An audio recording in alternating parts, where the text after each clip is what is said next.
어르신들에 있어서는 골다공증과 관련해서 그리고 거기에 또 하나 더 작용하는 것이 낙상이 되겠습니다. 그러한 그 뼈가 약해진 상태에서 낙상이 생기면서 발생하는 골절 중에서 가장 그 척추 건강에 위험이 되는 것이 척추의 압박골절이 되겠습니다. 그림에서 보신 것 같이 아주 정사각형 모양의 그 척추체가 앞쪽이 중간에 가운데 납작하게 찌부러지면서 주저앉는 경우가 척추 압박골절이 되겠습니다.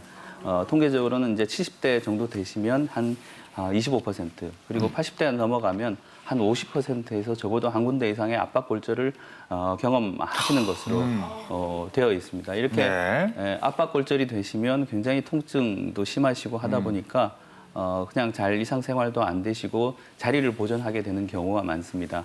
그러다 보면 이제 나이가 드셔서 자리를 보존하다 보면 폐렴이라든지 욕창이라든지 그다음에 혈전증 같은 또 많이 합병증이 많이 동반이 돼서 실질적으로 사망률 같은 경우도 보면 통계적으로는 한 20에서 30% 정도가 관련되어 나타나는 것으로 되어 있습니다.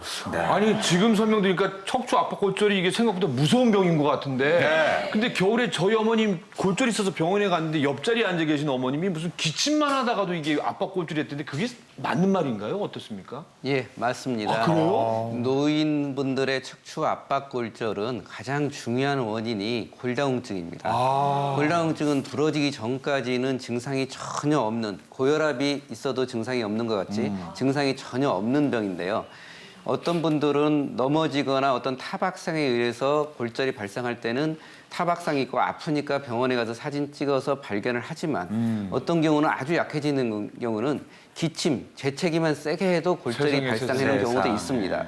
그런 경우에는 발견을 못하고 지내는 경우도 있는데요. 꼭 발견하는 게 좋습니다. 왜냐하면 하나가 부러지면 다른 조치를 안 하면 다른 추가 골절이 계속해서 2차, 3차가 발생하게 됩니다.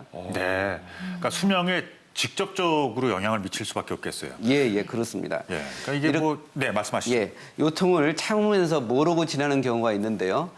이런 경우에는 모르고 지나가면 골다공증성 골절인지 모르고 또 부러지고 또 부러져서 굉장히 허리 키가 어떤 분들은 나는 갑자기 키가 5cm, 10cm 줄었다.